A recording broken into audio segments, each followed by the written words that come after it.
तो yes, hello, good morning, good afternoon, good evening, whatever जब आप ये वीडियो देख रहे हो। Yes, my name is Narendra Singh and you are most welcome in your own channel learn to grow vision of education.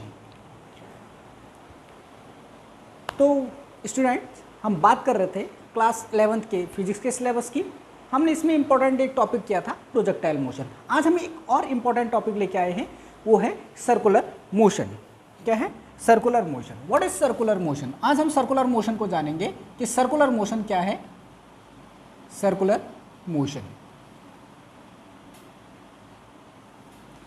Circular motion के बारे में हम बात करेंगे और बात होगी इससे रिलेटेड छोटे छोटे डेफिनेशंस की, छोटे छोटे टर्म्स की, जो आगे बहुत ज़्यादा यूजफुल हो जाते हैं जब आप सर्कुलर मोशन को स्टडी कर रहे होते हैं।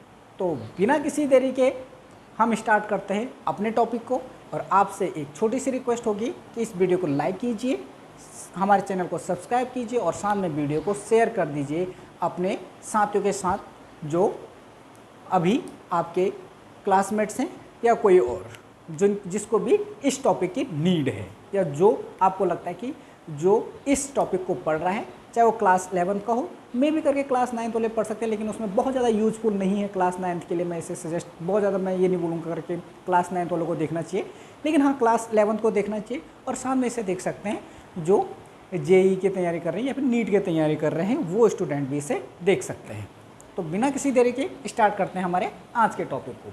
तो हम बात कर रहे हैं सर्कुलर मोशन की। सर्कुलर मोशन एक्चुअल में होता है क्या है?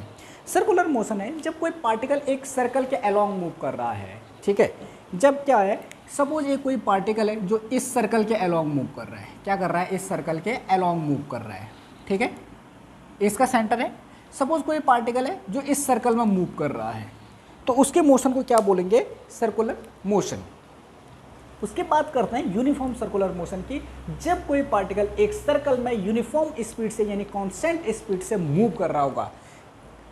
याद रखना, I am asking about constant speed, not velocity.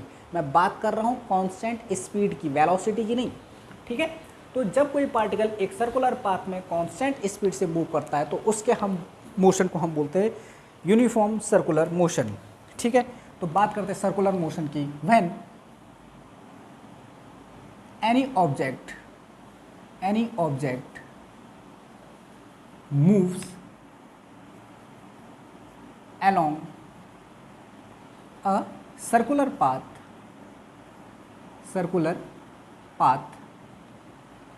with constant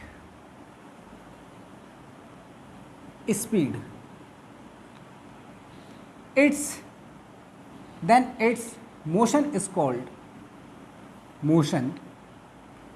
called uniform circular motion. Uniform circular motion. I hope कि सर्कुलर मोशन थोड़ा सा क्लियर हो गया होगा। ठीक है, सर्कुलर मोशन क्या है? जब कोई पार्टिकल एक सर्कल के में मूव करता है तो उसको बोलते हैं सर्कुलर मोशन। क्लियर है? Uniform circular motion that's mean कोई भी पार्टिकल एक सर्कुलर मोशन में क्या कर रहा है? एक कांस्टेंट स्पीड से मूव कर रहा है, तो उसके स्पीड को हम बोलते हैं यूनिफॉर्म सर्कुलर मोशन। बात क्लियर है? अब बात करते हैं रेडियस वेक्टर की। किसकी? Radius vector. क्या होता है रेडियस वेक्टर? रेडियस वेक्टर एक वेक्टर जो किसी भी पार्टिकल का, जब कोई पार्टिकल इस सर्कल के अलोंग मूव कर रहा है, तो यानी कि पार्टिकल क्या कर रहा है? या पार्टिकल होगा या कोई ऑब्जेक्ट होगा या कोई बॉडी है, वो सर्कल में क्या कर रहा है? अपने पोजीशन को लगातार टाइम के साथ क्या कर रहा है? चेंज कर रहा है। क्या कर रहा है? टाइम के साथ चेंज कर रहा है। तो एक ऐसा वेक्टर जो ओरिजिन के रिस्पेक्ट में पार्टिकल का क्या बताता है? पोजीशन बताता है, उसको हम बोलते हैं क्या बोलते हैं? Radius vector. सपोज मैं ये बोल देता हूं, इसको मैं बोल देता हूं सेंटर O। ठीक है, तो अगर हम बात करेंगे रेडियस वेक्टर की तो क्या बोलेंगे? वेक्टर विच रिप्रेजेंट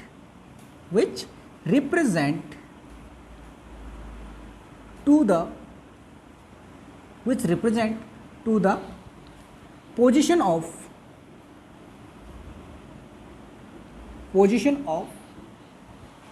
ऑब्जेक्ट, या पार्टिकल भी हो सकता है या बॉडी भी हो सकती है, आप कुछ भी लिख सकते हो। ठीक है, particle which represent to the position of object with respect to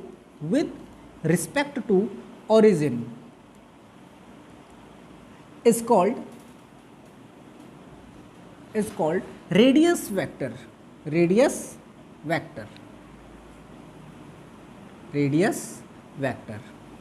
I hope ये चीज़ क्लियर हो गई होगी। रेडियस वेक्टर क्या होता है? एक ऐसा वेक्टर जो किसी भी पार्टिकल का ओरिजिन के रिस्पेक्ट में पोजीशन बताता है जब वो क्या कर रहा हो, सर्कुलर मोशन कर रहा हो। बात क्लियर है? आई होप ये चीज़ क्लियर होगी। एक और चीज़ इसमें, magnitude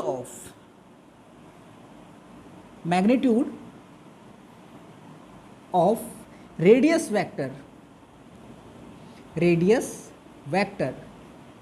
is equal to radius of circular path.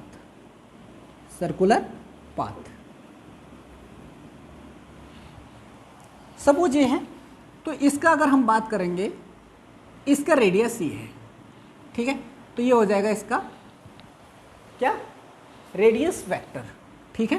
तो इस तरीके से जो क्या कर रहा है, ओरिजिन के रिस्पेक्ट में इसका पोजीशन बताता है पार्टिकल का, तो ये है रेडियस वेक्टर। आई होप ये चीज़ क्लियर हो गई होगी। दूसरी चीज़, इसका जो मैग्नीट्यूड होगा वो किसके इक्वल होगा, रेडियस, इस सर्कुलर पाथ का रेडियस के इक्वल होगा, है ना।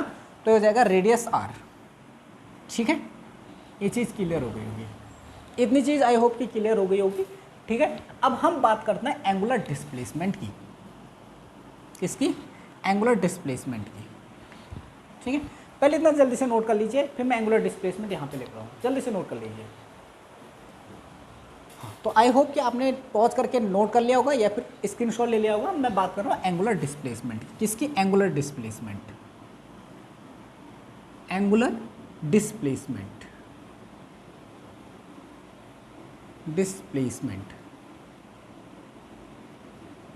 क्या होता है एंगुलर डिस्प्लेसमेंट? सपोज कि पार्टिकल अभी यहाँ पे है, ठीक है, एट टाइम t, तो ये पोजीशन वेक्टर ये हो जाएगा इसका, ठीक है, radius vector. Suppose delta T time में, आफ्टर डेल्टा टाइम t, ये जो रेडियस वेक्टर है, ये पार्टिकल यहाँ पे चला गया, सपोज दैट यहाँ पर, तो अब इसका रेडियस वेक्टर ये हो जाएगा, है ना, ये हो जाएगा इसका रेडियस वेक्टर। तो देखो ये डेल्टा टी टाइम में, तो ये जो एंगल शिफ्ट हुआ है, इसी को हम बोलते हैं एंगुलर डिस्प्लेसमेंट, ठीक है, कि गिवन टाइम इंटरवल या टाइम इंटरवल में ये जो रेडियस वेक्टर वो कितना एंगल शिफ्ट हुआ है, ठीक है। तो अगर हम बात करेंगे तो ये क्या है, एंगल शिफ्ट बाई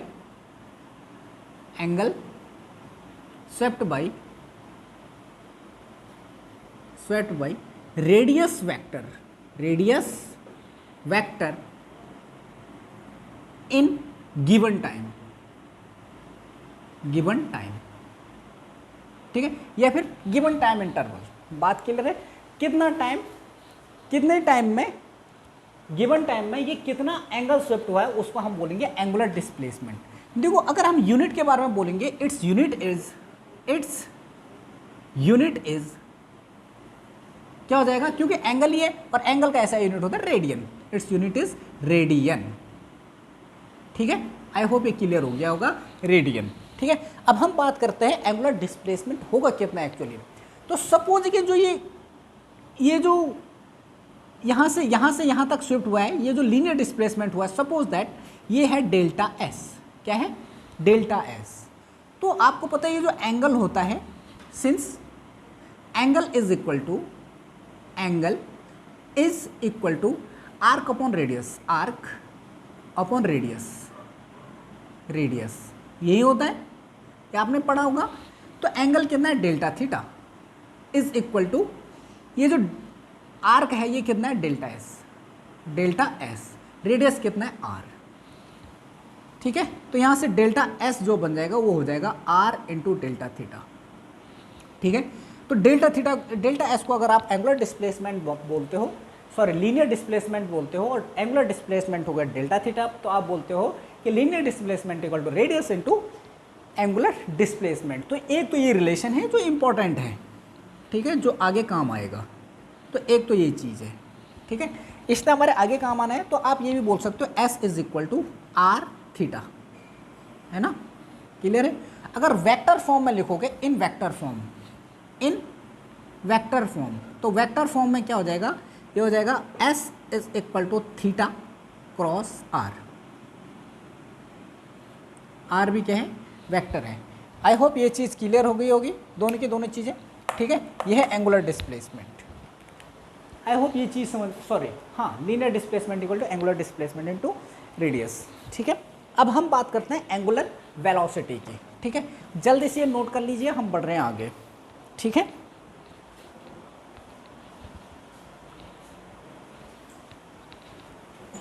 तो आई होप नोट कर लिया होगा, ठीक है। अब बात करते हैं किसकी, एंगुलर वेलोसिटी की। किसकी, एंगुलर वेलोसिटी की।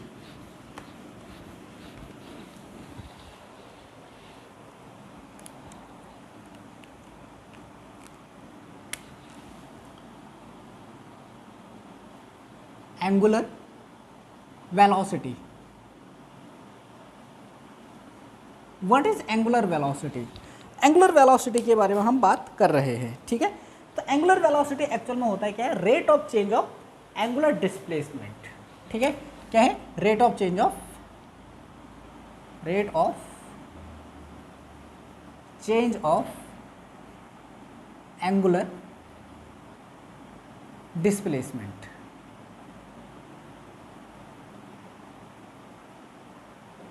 ठीक है। कोई भी पार्टिकल यूनिट टाइम में कितना एंगल शिफ्ट कर रहा है, या फिर रेडियस वेक्टर यूनिट टाइम में कितना एंगल शिफ्ट कर रहा है, उसको बोलेंगे हम एंगुलर वेलोसिटी, ठीक है। एंगुलर वेलोसिटी को रिप्रेजेंट करते हैं ओमेगा से, ठीक है। तो ओमेगा इज इक्वल टू हो जाएगा delta theta upon delta t, ठीक है। अगर हम इंस्टेंटेनियस एक्सेलरेशन के बारे, इंस्टेंटेनियस वेलोसिटी के बारे में बात कर रहे हैं, किसकी, instantaneous angular velocity, angular velocity, इसके बारे में, तो it is the limiting value of the angular displacement when delta t tends to zero. यानी बहुत एक पर्टिकुलर टाइम इंटरवल में, एक पर्टिकुलर टाइम पे जब डेल्टा टी क्या हो रहा होगा, जीरो की ओर टेंड्स कर रहा होगा, तो यानी कि हम ये बोलेंगे ओमेगा इज इक्वल टू, ये हो जाएगा एंगुलर बार लिख लीजिए, ये एंगुलर वेलोसिटी हो जाएगा, ये हो जाएगा limiting value, limiting delta t tends to zero, यानी कि बहुत कम, जीरो नहीं हो रहा है, जीरो की ओर टेंड्स कर रहा है, बहुत छोटा टाइम इंटरवल में एक पर्टिकुलर टाइम पे है, तो delta theta upon delta T. अगर आपने डिफ्रेंशिएशन थोड़ा सा पढ़ा होगा, या फिर जब आपको स्टार्टिंग में क्या होगा, तो जब आपने फिजिक्स को स्टार्ट किया होगा तो आपको ये जरूर बताया गया होगा कि इस पूरे वैल्यू को हम लिखते हैं D theta upon D T. तो ये है एंगुलर वेलोसिटी। देखिए यहाँ से मैं लीनियर वेलोसिटी और इसमें डिफरेंस लिखा देता हूँ। देखिए omega is equal to delta theta. देखिए अगर आप देखिएगा तो जो डेल्टा थीटा होता है डी, डेल्टा थीटा यहाँ से देखिए, थीटा की अगर आप बात करोगे तो ये जो एस होता है ये क्या होता है, आर इंटू दिस। तो अगर आप बात करोगे डेल्टा थीटा, थीटा क्या आ जाएगा, एस अपॉन आर, तो ये हो जाएगा S upon R D T. देखिए तो यहाँ से अगर आप देखोगे तो omega equal to 1 upon R, R तो कॉन्स्टेंट है, रेडियस में चेंज होना नहीं है, तो ये हो जाएगा equal to 1 upon R D S upon D T.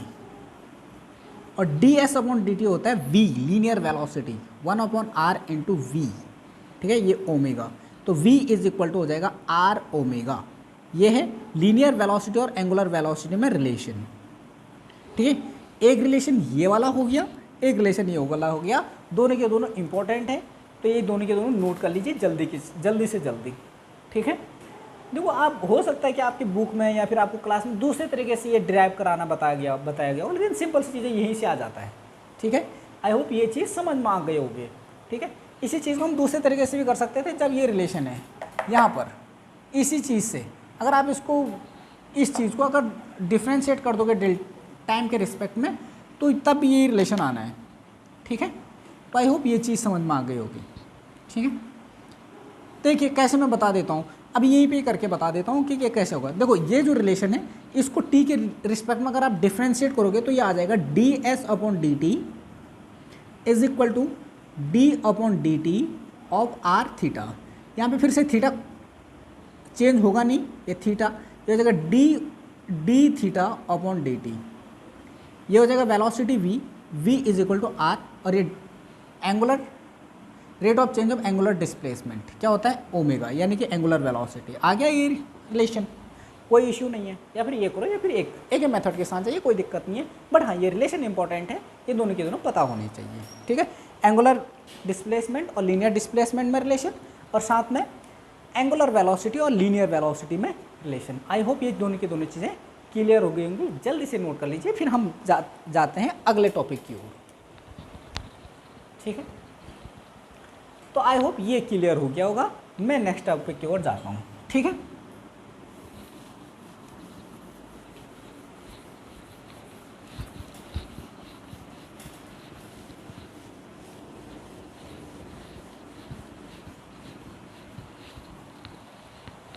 Next इसमें एक चीज़ आता है टाइम पीरियड।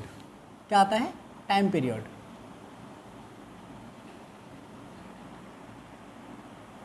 टाइम पीरियड क्या होता है? टाइम पीरियड क्या होता है? एक्चुअली टाइम पीरियड क्या होता है? टाइम पीरियड के बारे में बात हो रही है। किसके बारे में? टाइम पीरियड की। क्या होता है टाइम पीरियड? टाइम पीरियड होता है, what is time period? Time period जो होता है वो होता है time taken by object to complete one revolution.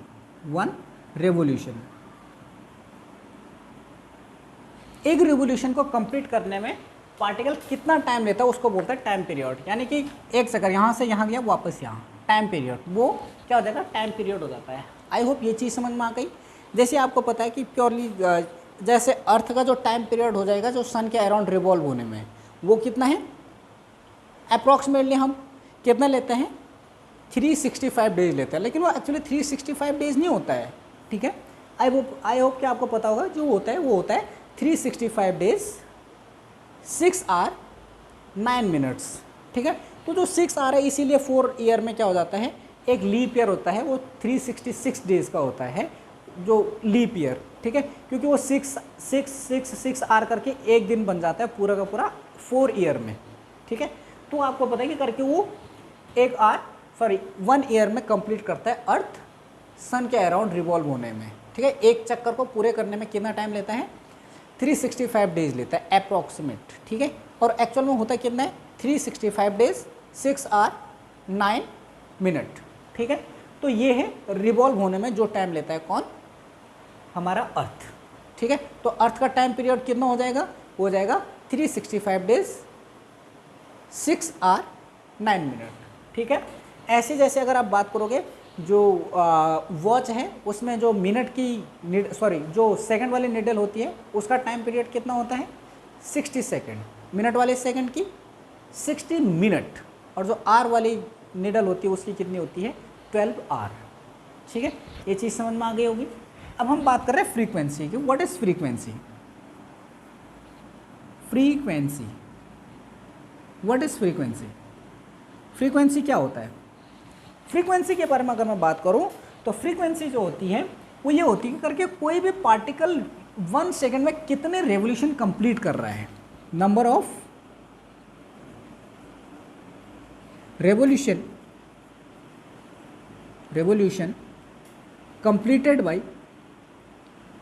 completed by particle to complete number of revolution completed by particle in 1 second. In 1 second कोई भी पार्टिकल 1 सेकेंड में कितने रेवोल्यूशन कंप्लीट कर पा रहा है उसको हम बोलेंगे इसका उसको हम क्या बोलेंगे? फ्रीक्वेंसी बोलेंगे। इसे रिप्रेजेंट करते हैं, इट रिप्रेजेंटेड बाय न्यू, क्या न्यू, ठीक है, थोड़ा सा देखिएगा न्यू, ठीक है, इसको किससे रिप्रेजेंट करते हैं, न्यू से। आई होप ये चीज़ क्लियर हो गई, ठीक है। तो यानी कि हम क्या बोल सकते हैं कि करके पार्टिकल क्या करता है, न्यू रेवोल्यूशन कंप्लीट करता है 1 सेकेंड में, ठीक है। फ्रीक्वेंसी और इसमें रिलेशन, अच्छा इसको रिप्रेजेंट किससे, टाइम पीरियड को किससे रिप्रेजेंट करते हैं, कैपिटल टी से, किससे, कैपिटल टी से, टी और न्यू में रिलेशन, ठीक है। रिलेशन देखते हैं, relation in T and new, ठीक है। देखो सपोज कि कोई पार्टिकल जो है उसकी फ्रीक्वेंसी है new, suppose frequency of particle या फिर नंबर ऑफ रेवोल्यूशन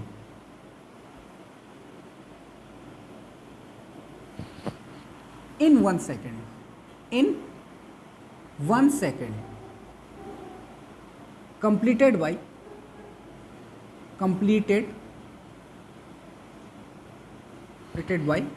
पार्टिकल,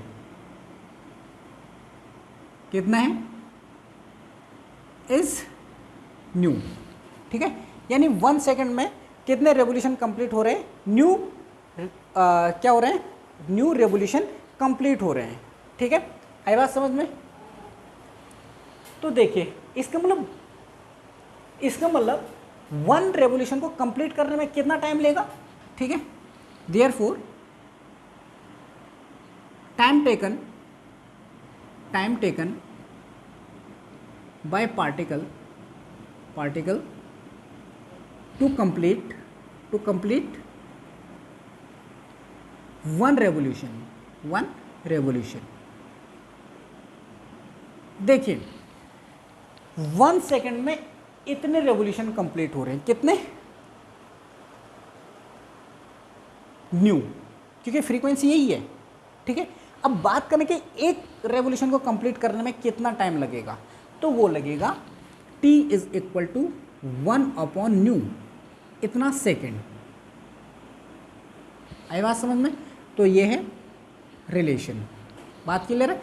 तो आप ये भी बोल सकते हो कि न्यू इज इक्वल टू होता है 1/t, ये दोनों के दोनों एक दूसरे के रेसिप्रोकल होते हैं, कोई इश्यू नहीं है, ठीक है। आई होप ये चीज़ समझ में आ गई होगी कि टाइम पीरियड में और फ्रीक्वेंसी में क्या रिलेशन है, ठीक है। तो ये है इन दोनों में रिलेशन। तो आई होप कि ये दोनों की दोनों चीज़ें क्लियरली समझ में आ गए होंगे कि एक्चुअल में फ्रीक्वेंसी क्या होता है, टाइम पीरियड क्या होता है, इन दोनों के बीच में रिलेशन क्या होता है और कैसे निकाला जाता है, ठीक है। आई होप ये चीज़ समझ में आ गई होगी, ठीक है। तो हम बढ़ते हैं कहाँ की तरफ, एंगुलर एक्सेलरेशन की तरफ, ठीक है।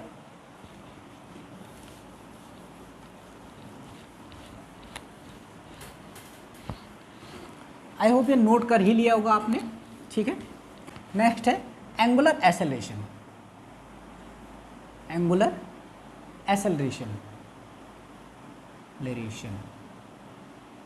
क्या होता है एंगुलर एक्सेलरेशन? अगर हम एंगुलर एक्सेलरेशन के बारे में बात करते हैं तो एंगुलर एक्सेलरेशन होता है rate of change of angular velocity. क्या होता है? Rate of change of angular velocity. यानी कि कोई भी पार्टिकल यूनिट टाइम में या गिवन यूनिट टाइम इंटरवल में कितने एंगुलर वेलोसिटी को चेंज करता है, ठीक है। तो क्या बोलेंगे? Rate of change of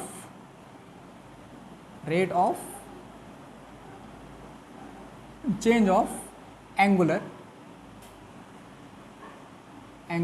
velocity, ठीक है। Rate of change of angular velocity is called angular acceleration, ठीक है। ये हुई बात। तो एंगुलर एक्सेलरेशन एक्चुअली हम इसको रिप्रेजेंट करते हैं अल्फा से। तो एंगुलर एक्सेलरेशन क्या हो जाएगा? Angular acceleration is equal to rate of change of angular velocity upon delta t. यह है एंगुलर एक्सेलरेशन। आई होप ये चीज़ समझ में आ गई होगी। अब इंस्टेंटेनियस एंगुलर एक्सेलरेशन के बारे में बात करेंगे। Instantaneous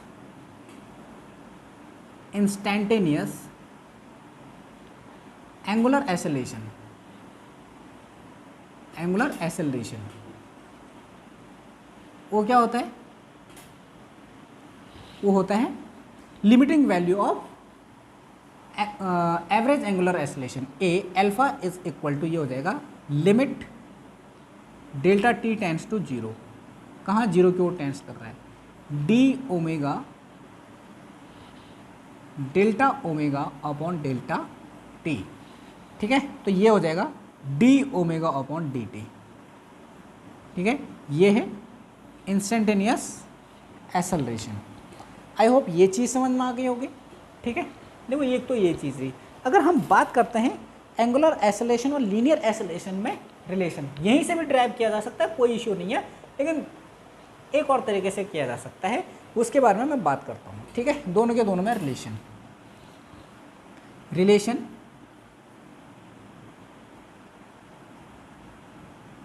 between A and alpha. A क्या है, लीनियर एक्सेलरेशन है, और अल्फा है एंगुलर एक्सेलरेशन। दोनों के दोनों के बारे में बात करते हैं। देखो सिंस आपको पता है जो लीनियर वेलोसिटी और एंगुलर वेलोसिटी में जो रिलेशन है वो इस तरीके का है, v is equal to r omega, ठीक है। Differentiating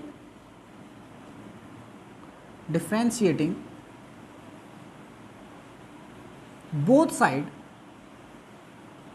side with respect to time t। तो ये क्या हो जाएगा, dv over dt is equal to d upon dt of r omega, ठीक है। तो ये rate of change of linear velocity होता है linear acceleration a is equal to r तो कांस्टेंट है, और ये हो जाएगा d ओमेगा अपॉन dt, ठीक है। देखिए ये तो acceleration a is equal to r d omega upon D t. ये क्या होता है, rate of change of angular velocity, ये होता है एंगुलर एक्सेलरेशन अल्फा। तो ये हो गया दोनों में रिलेशन, ठीक है। आई होप ये चीज़ भी समझ में आ गई होगी। अच्छा अगर हम बात करेंगे यूनिट क्या हो जाएगी इसकी, यूनिट हो जाएगी किसकी, एंगुलर एक्सेलरेशन की। चलो यहाँ पे लिख देता हूँ, ठीक है। यूनिट ऑफ थीटा यानी कि एंगुलर डिस्प्लेसमेंट, ये क्या हो जाएगा, रेडियन। क्या हो जाएगा, रेडियन, ठीक है, रेडियन। अगर हम बात करेंगे यूनिट ऑफ ओमेगा यानी कि एंगुलर वेलोसिटी, तो ये हो जाएगा रेडियन पर सेकेंड, ठीक है। अगर बात करेंगे unit of alpha that's mean कि एंगुलर एक्सेलरेशन की, तो ये क्या आ जाएगा, इट विल बिकम रेडियन पर सेकेंड स्क्वायर, ठीक है। तो ये है बात, ये कुछ इंपॉर्टेंट टर्म थे किसमें, सर्कुलर मोशन में, ठीक है।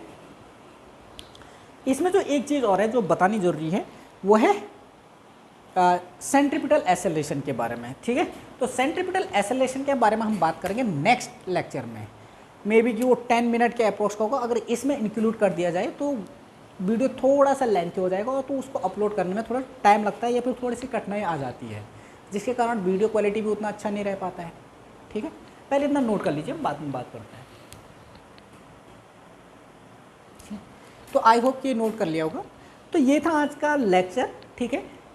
जो सेंट्रीपिटल एक्सेलरेशन है उसके बारे में हम बात करते हैं नेक्स्ट लेक्चर में या नेक्स्ट वीडियो में, ठीक है। क्योंकि इसमें ये चीज़ अपलोड नहीं किया जा सकता है, सब कुछ एक वीडियो में नहीं अपलोड किया जा सकता है, क्योंकि अगर इसको इसी में बना देंगे तो वीडियो थोड़ा सा लेंथी हो जाएगा, जिसको अपलोड करने में थोड़ी सी दिक्कत आ जाती है, ठीक है। तो इस लेक्चर में इतना ही। अगर आपको वीडियो अच्छा लगा है then like the video, share the video and subscribe the channel, ठीक है। और अपना कमेंट देना मत भूलिएगा, क्योंकि आपका कमेंट बहुत ज़्यादा इम्पॉर्टेंट होता है, ठीक है। तो आई होप कि आपको लेक्चर समझ में आया होगा, आपको हेल्प मिली होगी, ठीक है। तो इस लेक्चर में इतना ही। ध्यान रखिएगा, पढ़ते रहिएगा। तब तक जय हिंद, जय माता दी, जय भारत।